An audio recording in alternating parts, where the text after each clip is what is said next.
Good morning. It is great to be together from the Boston Church and New England churches. Welcome, sisters, for our service for such a time as this. It is my humbling honor to be able to serve here in the Boston Church in the ministry. My name is Melissa Miller, and we are really excited to have you here. Though I cannot see your faces, hope and the light at the end of the tunnel is that we will be able to be seeing each other soon. It was wonderful to see the sweet little girls talking about what they can do for God, hearing them sing, and then obviously to hear our heroes in the faith who have persevered through so much, like Miss Rachel and Joni. Such a privilege to be able to stand alongside them. You know, if you haven't noticed, we have been in a pandemic for, I think next week will mark a year since lockdown, which is absolutely crazy to me.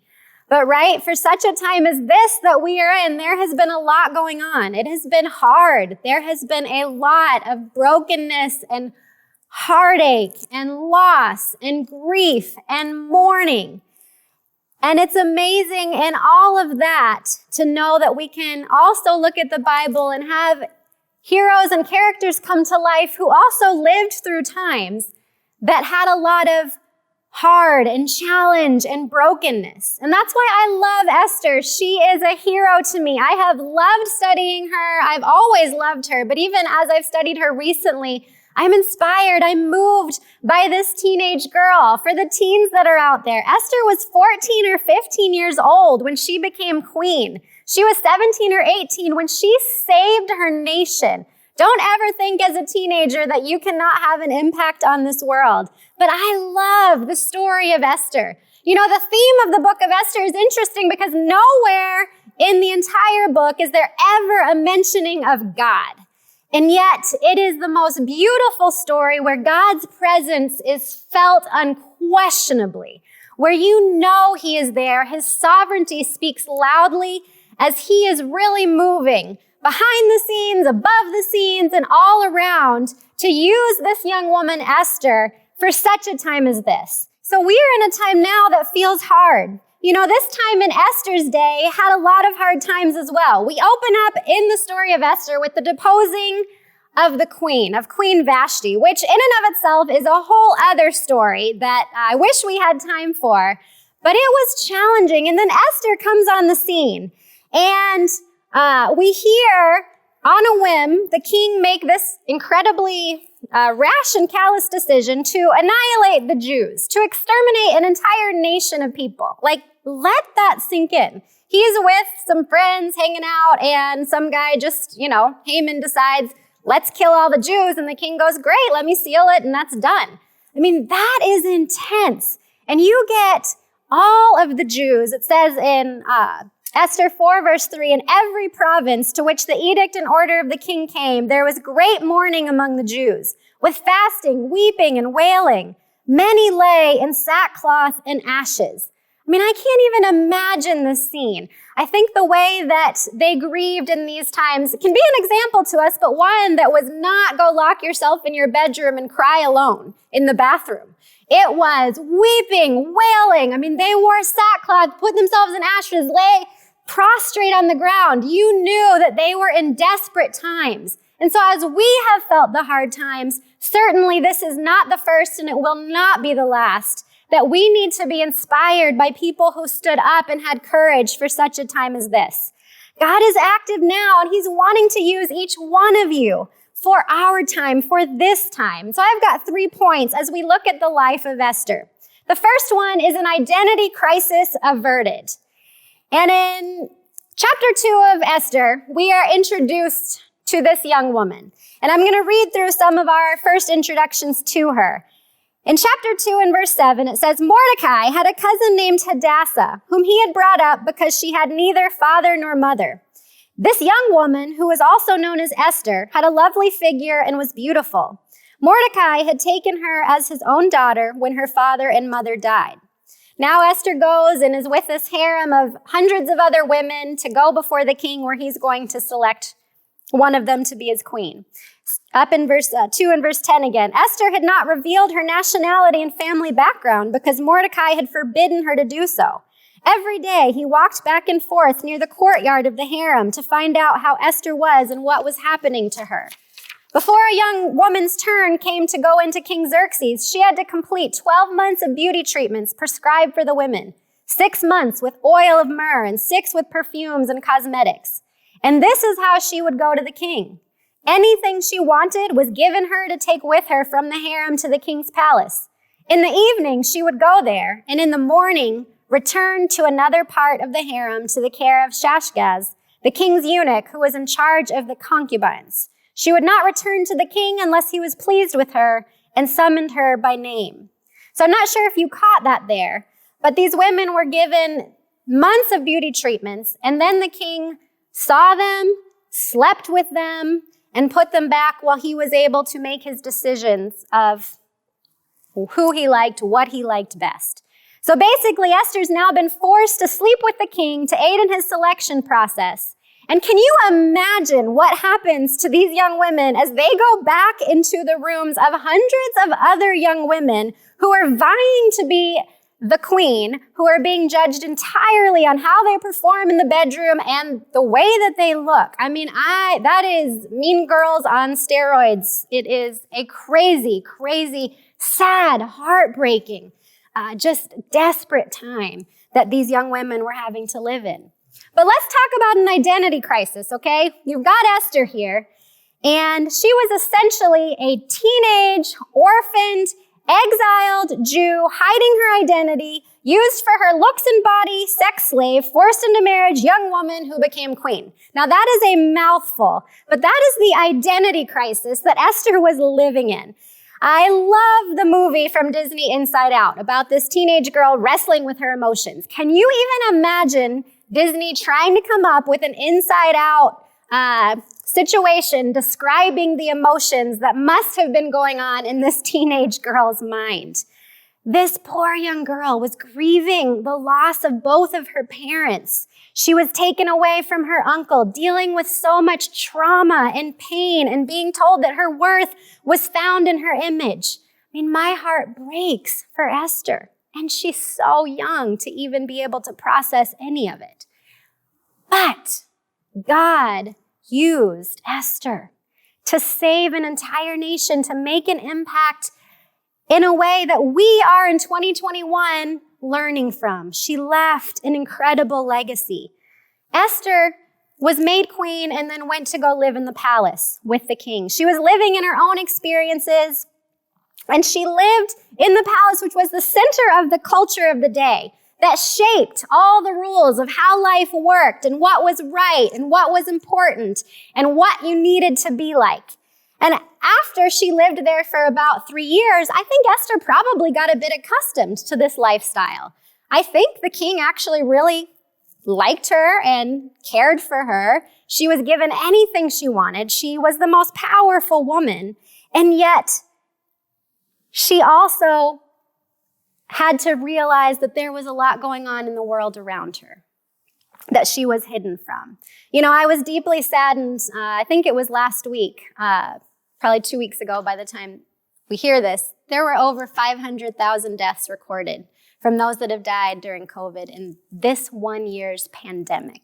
I mean, when you line up the statistics of how that compares and the number of deaths and loss that our country has experienced in this 1 year alone, it is astounding. There is a lot of hurt, a lot of loss. I know that we have all either experienced firsthand that loss or know someone very close to us who has. We've been crushed. We've got shattered dreams, unmet hopes, unanswered prayers, and painful experiences, not only from this year, but from all of our lives that have shaped us. We're going to get crushed again and again if we let the world define us, if we stay enclosed in the walls of the palace and let that be what feeds who we are.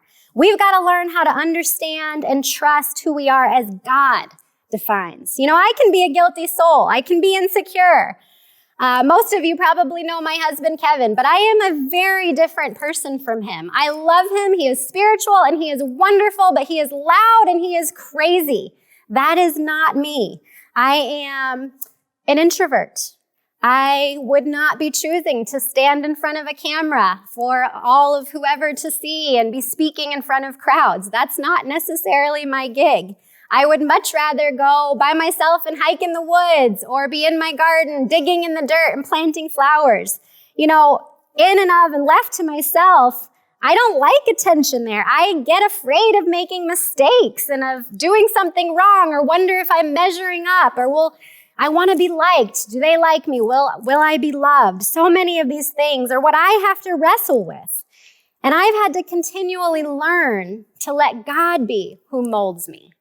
Let God be the one who tells me who I am before him. My favorite scripture in the whole Bible is Isaiah chapter 43.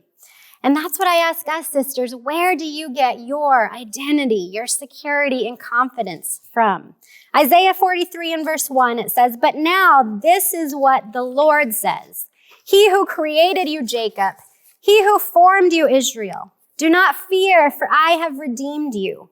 I have summoned you by name, you are mine." And later on, "Since you are precious in my sight, and because I love you." Now, I love all of this, but key phrase here is, "But now this is what the Lord says." And that's what matters. We have so many voices filtering in and out of our heads and minds and hearts. We belong to God, and we cannot get our identity from what people are saying, by what we do, what we're producing, how we're viewed, whether we're married, whether we're not, whether we're a mom, whether we'll never have kids, what color our skin is, or certainly even because we're a woman. When we truly understand whose we are and who we belong to, we'll find freedom there, freedom to find true joy and revel in God's presence. Our identity has to be found in God. He believes in us. He chose us, and he wants to use us. I am so honored and humbled to serve alongside the women in this church. You are my heroes. You have taught me so many things. You have loved me. You have served me. You have laughed with me, and you have cried with me, and you have forgiven me over and over again. I love the single women of this church. And I am very determined that we have got to change the narrative of what I know you can feel sometimes. That being married or getting married is the end-all, be-all goal. And that it's inferior or something less to not be. Absolutely not. That is not how God sees us. God sees you. You are held up as heroes in the Bible, as living your life in undivided devotion. And that is nothing to be looked down upon. And I hate that you have felt anything otherwise. I strive to be like heroes and dear friends of mine that are some of the most amazing and heroic women that I know. Women like Helena Walker and Patricia Evans and Kim Bell. I want to be like them. I love the relationships I have with people like Shonda, who is always making me laugh. Destiny, who sharpens my thinking. Paige, who is an incredibly loyal friend over so many years. I look up to and respect Abby so much in the way that she calls us in her example to serve the poor and the needy. We have got heroes among us. My Singles Leaders D group is one of the most refreshing places that I get to be. I am so thankful for who you are and what you do for this church. I could go on and on, but you are so needed. You are the ones that my daughters want to be like. You have been the ones to mentor my girls. And I am so grateful for your many amazing gifts. We've all got our fears and our histories and our lots that have been handed to us, but they don't define us. God is pleased with you. 2 Corinthians 10 and verse 4 and 5 has always been one of my scriptures that I've got to hold to, because we are fed so many different things by how we feel, our moods, our emotions, what we read on the internet, what Google says, what WebMD says, what all the causes even that we could stand up for are telling us to be in the world. And not all of these are bad things, but we have got to let our thoughts be first told by God. There are emotions, there are facts, and then there are God's promises. How well do you know God's promises? Secondly, a risk worth taking. To trust in God and to follow God is a risk. It just is. It's stepping out of our comfort zone and what we know. God has always been calling his people to know him. And the question is, are you willing to answer his call? Let's look at Esther as she begins to hear about what is going on outside of the palace walls. Mordecai sends a message to her asking her to do something about this. And this is her response in Esther 4 and verse 9. It says, Hathach came back and told Esther everything Mordecai had said. Esther talked it over with Hathach and then sent him back to Mordecai with this message. Everyone who works for the king here, and even the people out in the provinces, knows that there is a single fate for every man or woman who approaches the king without being invited: death. The one exception is if the king extends his gold scepter, then he or she may live. And it's been 30 days now since I've been invited to come to the king. I literally get a pit in my stomach for Esther thinking about this, especially when she looks at what happened to Queen Vashti before her. Literally, this puts her life at stake. Mordecai, her own adopted father, is asking her to be willing to put her life at stake. No pressure there, right? Esther is queen now. She is comfortable. She is enjoying life. There is a lot that she doesn't have to deal with being inside the walls of the palace. She was powerful. She was loved by the king. And several years now had passed since the time that she went through what she did then. And yet, Mordecai has a response to his daughter as she lets him know that this could be really hard here. And in Esther 4, it gets to the theme of even what our service title is. In verse 12, it says, When Esther's words were reported to Mordecai, he sent back this answer. Do not think that because you are in the king's house, you alone of all the Jews will escape. For if you remain silent at this time, relief and deliverance for the Jews will arise from another place. But you and your father's family will perish. And who knows but that you have come to your royal position for such a time as this. He's saying to his daughter here, if you risk the palace, you may lose everything. But if you don't risk the palace, you will lose everything. For those of us who are seeking God or may not know him or figuring out where your faith is at, it is uncomfortable. It is risky. It involves change, which I don't know many people who love change. It takes having to put yourself out there for something that you cannot see. I think of Jesus wondering if he might have been thinking of Mordecai's words as he says in Luke 9. If any of you wants to be my follower, you must give up your own way. Take up your cross daily and follow me. If you try to hang on to your life, you will lose it. But if you give up your life for my sake, you will save it. And what benefit if you gain the whole world, but are yourself lost or destroyed?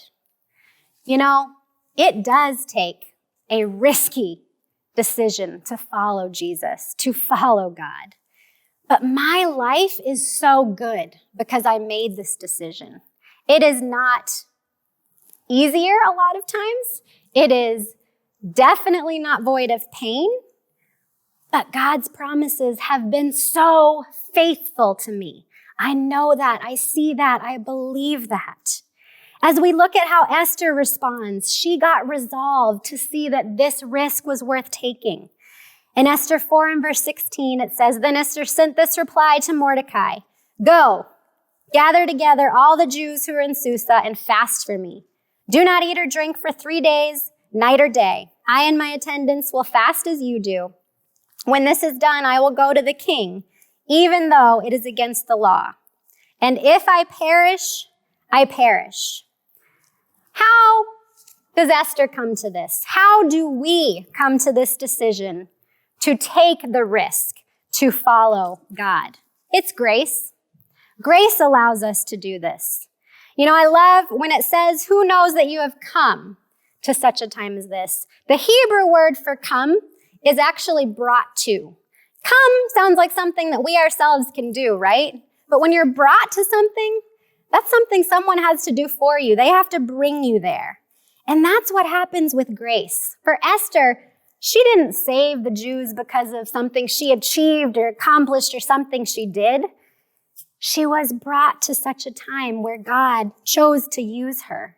Sweet little Esther of chapter 2, who never rocks the boat, gets assertive. She starts telling people, go here, do this fast, get everybody else too, and let's go.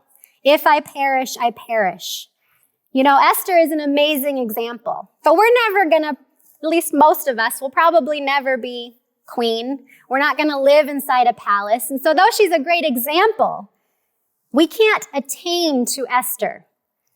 But she is a reminder of who Jesus is and somebody that absolutely can change us. Esther had to identify with her people. She had to come out of her royal robes and remember where she came from and identify and let herself be known as a Jew. And then she had to go before the king to save her people, to ask the king to save her people. Does this not sound like Jesus? Jesus gave up all that he had in the royal palace of heaven to come down to identify with us, a condemned mess of a people. And then he was willing to say, not only if I perish, but when I perish, I will perish to save them. He mediated before God to save us. I love hearing the stories. I love hearing Dolly. And I remember sitting with her and hearing her gratitude and passion to advocate for others because she was changed by this grace. So many of us have these stories. Esther knew that she might die if she followed through with what God was calling her to do. But her spirit of I will go even though, it brought salvation. We've got to hear God's call. If you are not a Christian, hear God's call. Seek his word out. Be willing to take the risk and the change to make Jesus Lord. Be women of courage for all of us who can really trust in and know and believe in God's promises as they prove to be the most worthy. And lastly, a trip worth making. We've got to go with God. The scripture we just read where Esther replies to Mordecai, she gets resolved. And what she does is she goes to fasting. We don't ever hear God mentioned, but clearly Esther's defining moment of if I perish, I perish comes with great determination after she went and fasted. And we must believe she goes and prays a lot. The intentional assumption and overarching theme of the whole book is that God is always there. God is always moving. And I think for us, when it comes to even times like this that we've been living in, God can feel distant. He can honestly most usually seem invisible. But he is most certainly invincible. We've got to go through times of wrestling and suffering to find him. But he will always be found if we do not give up seeking. We've all got sufferings that we're dealing with. What are you going through right now? And who are you going to? There is so much loss, so much pain. But while we're living on this earth, we're never going to fully even understand the whys of what God has allowed us to go through. And that is hard, really hard. Sometimes we can be living in a fog and not see an inch in front of us and have no idea where we're going. We don't know what is up from down sometimes. But what do you do in those times? For me, as I mentioned, these last few years have been some of the hardest of my life. Went through some really hard challenges with my son. My dad passed away, who was my hero, just over a year ago. And he had an awful disease that brought the decline of his body and everything about him to a halt. In a long suffering 5 years, we had to watch him slip away. There's been a lot of just relational conflicts and challenges that I've been in the middle of, and tensions, and even figuring out as I've grieved that my husband doesn't grieve like me, and that's okay. And we've had to learn how to work together and fight through the tensions of staying unified through the hard times. And there were many days that I woke up finding it hard to breathe, finding that physically my body was being affected by the stress and by the sadness that I just carried around me.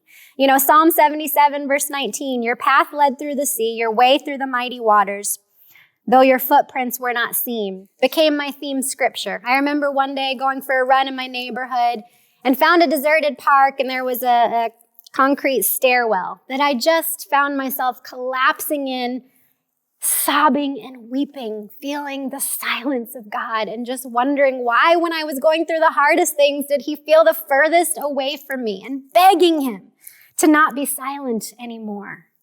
It was so challenging. You know, this year has been very, very hard.